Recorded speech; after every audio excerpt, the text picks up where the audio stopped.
ভাই ও বোনেরা, কিশোরগঞ্জ উপজেলা পরিষদের সাবেক চেয়ারম্যান ও কিশোরগঞ্জ উপজেলা জাতীয় পার্টির সভাপতি ও নীলফামারী জেলা জাতীয় পার্টির সিনিয়র সহসভাপতি রশিদুল ইসলাম, পিতার মৃত্যু রহিম উদ্দিন, শান মাগুরা পাটোয়ারিপাড়া, থানা কিশোরগঞ্জ, জেলা নীলফামারী। চাচার সাথে দীর্ঘদিন ধরে আমাদের পারিবারিকভাবে সুসম্পর্ক রয়েছে। তিনি পারিবারিকভাবে আর্থিক বিপদে থাকায় তাহার টাকা লাগবে বলে আমাকে জানায়। আমি টাকা দিতে ইচ্ছা পোষণ করিলে সাক্ষীগণের উপস্থিতিতে আমার নিজ বাসায় 24 লক্ষ টাকা হাওলাত বাবদ গ্রহণ করেন।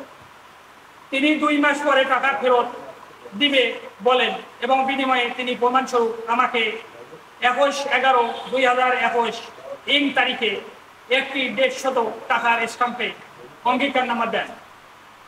টাকা ফেরতের নির্ধারিত সময় পার হয়ে গেলেও তিনি আমার পাওনা টাকা ফেরত না দিয়ে টালবাহানা ও কালক্ষেপণ করে আসেন। 21/4/2022 তারিখে টাকা দিবে বলে রশিদুল ইসলাম তার নিজ বাসায় মাগুরায় ডাকেন। আমি তার বাসায় আমার মামা কবিরুল ইসলাম লিমনকে সাথে নিয়ে যাই। তিনি তখন বলেন, বাবা, টাকা তো আমার সোনালী ব্যাংক কিশোরগঞ্জ শাখার অ্যাকাউন্টে আছে। আমি তোমাকে একটি 24 লক্ষ টাকার চেক দিচ্ছি, তুমি ব্যাংক থেকে টাকা তুলে নিও। আমি চেকটি নিয়ে গত 26/6/2022 তারিখে চেকের টাকাটি জাহান নং গোয়া ইয়ং নিচে হলো 10 সমান 0124928928 ও চলতি হিসাব নং 33005725 আমার নিজ নামীয় হিসাব নম্বরে কালেকশনের জন্য জমা করি। আমি আমার প্রয়োজনে 17/7/2022 তারিখে ব্যাংকে টাকা উত্তোলনের জন্য ব্যাংকে গেলে ব্যাংক কর্তৃপক্ষ আমাকে জানান ওই অ্যাকাউন্টে অর্থাৎ রশিদুল ইসলামের অ্যাকাউন্টে কোনো টাকা নেই। তখন ব্যাংক কর্তৃপক্ষ আমাকে একটি বিজনাস স্লিপ সহ চেকের পাতাটি ফেরত প্রদান করেন।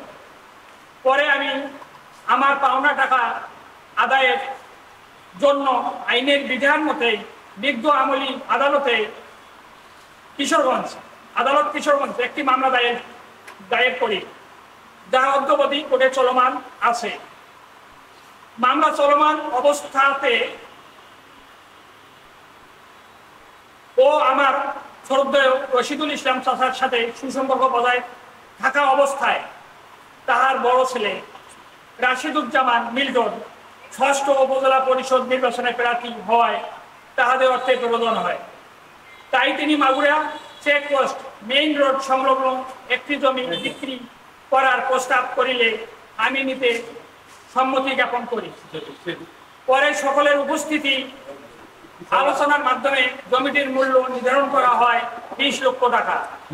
জমির হালদার ও সাবেক দাগ মোতাবেক উক্ত জমির 12 শতকের মধ্যে 9 শতক জমির সীমানা নির্ধারণ করে জমির পজিশন বুঝিয়ে দিয়ে সাব রেজিস্ট্রারের কার্যালয়ে সাক্ষীগণের উপস্থিতিতে 20 লক্ষ টাকা নগদ বুঝিয়ে নিয়ে ছাপ কলা রেজিস্ট্রি করিয়া দেন। যাহার দলিল নং 20/4/3/24 তারিখ 16/5/2024।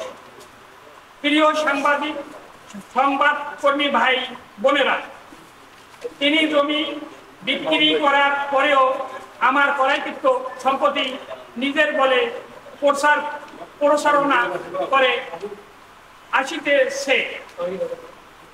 আসিতেছে। এমনটা অবস্থায় আমি সাক্ষীগণ সহ গত 31/8/2024 তারিখে জমিতে গেলে আমাকে দেখিতে পেয়ে রশিদুল চাচা তার দলবল নিয়ে জমির সীমানা খুঁটি তুলে ছুঁড়ে ফেলে দেয়। আমাদেরকে অকথ্য ভাষায় গালিগালাজ করে। এক পর্যায়ে আমি বাধা দিতে গেলে তিনি আমাকে চট থাপ্পড় মারে।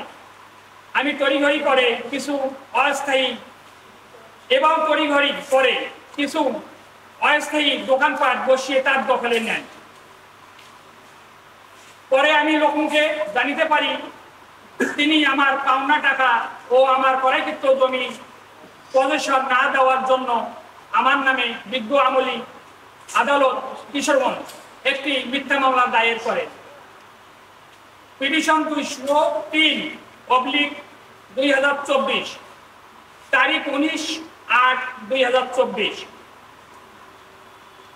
29/8/2024। প্রিয় সংবাদ কর্মী ভাইয়েরা, আমার রশিদুল চাচা আমাকে সমাজে হেয় প্রতিপন্ন করার জন্য ও আমার মান সম্মান ক্ষুণ্ণ করার জন্য আমার নামে অনেক মিথ্যা ঘটনা রটাচ্ছে। এতে আপনাদের কাছে আকুল আবেদন, আমার পাওনা টাকা ও আমার ক্রয়কৃত সম্পত্তি আমাকে ফেরত দানে আপনাদের প্রিন্ট মিডিয়া ও ইলেকট্রনিক্স মিডিয়া তুলে ধরতে আপনাদের সদাই মর্জি হয়।